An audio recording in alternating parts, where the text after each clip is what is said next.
Corona के Omicron variant के चलते आई महामारी कोविड-19 की लहर से अमेरिका में स्वास्थ्य व्यवस्था चरमरा गई है। बुधवार को अमेरिकी अस्पतालों में भर्ती मरीजों की संख्या 1,51,261 तक पहुंच गई, जो महामारी के शुरू होने के बाद से अब तक की सबसे बड़ी संख्या है।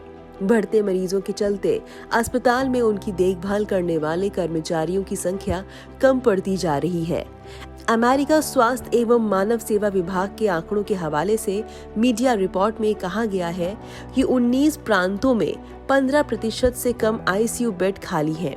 इनमें से भी 4 राज्यों केंटुकी, अलबामा, इंडियाना और न्यू हैम्पशायर के अस्पतालों में खाली आईसीयू बेड की संख्या 10% से भी कम रह गई है। ओमिक्रॉन के चलते नए मामलों की सुनामी आई है। अस्पताल में काम करने वालों के संक्रमित होने का खतरा सबसे ज्यादा बढ़ गया है। स्टाफ की कमी को दूर करने के लिए वॉशिंगटन के मेयर ने गुरुवार को कहा कि वे चाहते हैं कि अस्पताल सामान्य ऑपरेशन को फिलहाल रोक दे। रूस भी कोरोना की नई लहर की चपेट में है। नए मामले कम नहीं हो रहे हैं।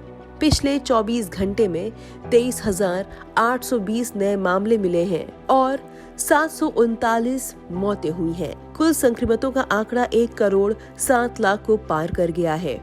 अब तक 3 लाख लोगों की जान भी जा चुकी है। रूस की उप प्रधानमंत्री तातियाना गोलिकोवा ने कहा कि ओमिक्रॉन के भी अब तक 783 मामले मिल चुके हैं, जिनमें से आधे से अधिक मास्को में पाए गए हैं। चीन में बीजिंग विंटर ओलंपिक शुरू होने में 2 हफ्ते ही बचे हैं और कोरोना संक्रमण के मामले बढ़ते जा रहे हैं। कोरोना संक्रमण के प्रसार को रोकने के लिए चीन पाबंदियों को और सख्त कर रहा है। अंतर्राष्ट्रीय स्कूलों में पढ़ने वाले बच्चों की जांच भी अगले हफ्ते से शुरू की जा रही है। किसी तीसरे देश के रास्ते लोगों के आने पर रोक लगा दी गई है। चीन ने अपने लोगों को जरूरी होने पर ही यात्रा करने की अनुमति दी है और वैसे लोगों की वापसी की भी कोई गारंटी नहीं है जो किसी संक्रमण वाले शहर या क्षेत्र की यात्रा किए हों। बीजिंग से सटे तियाजिन शहर में चौथे दौर की जांच शनिवार से शुरू हो रही है। यहाँ कोरोना के 34 नए मामले मिले हैं।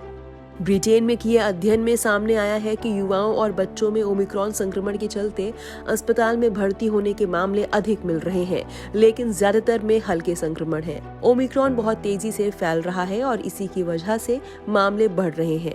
क्योंकि टीकाकरण ज्यादा हुआ है, इसलिए संक्रमण गंभीर नहीं हो रहा है और लोगों को अस्पताल में भर्ती कराने की नौबत कम आ रही है। हालांकि ओमिक्रॉन के चलते 1 साल से कम उम्र के 42% बच्चों को अस्पताल में भर्ती कराने की जरूरत पड़ रही है। दूसरी लहर में ये संख्या 30% के करीब थी।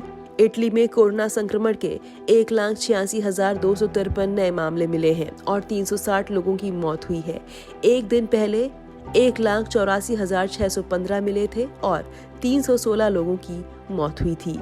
फ्रांस में रिकॉर्ड संख्या में नए मामले सामने आने के बाद आईसीयू में लगातार दूसरे दिन मरीजों की संख्या घटी है। शुक्रवार को आईसीयू में 3,895 मरीज थे, जो एक दिन पहले के मुकाबले 44 कम थे। इससे एक दिन पहले भी आईसीयू में मरीजों की संख्या घटी थी, जबकि पिछले हफ्ते औसत दैनिक नए मामलों की संख्या लगभग 3 लाख थी। ये वीडियो कैसा लगा कमेंट सेक्शन में जरूर बताएं। देश विदेश की तमाम बड़ी खबरों से जुड़े रहने के लिए आप सब्सक्राइब करें हमारा यूट्यूब चैनल TV9 डिजिटल।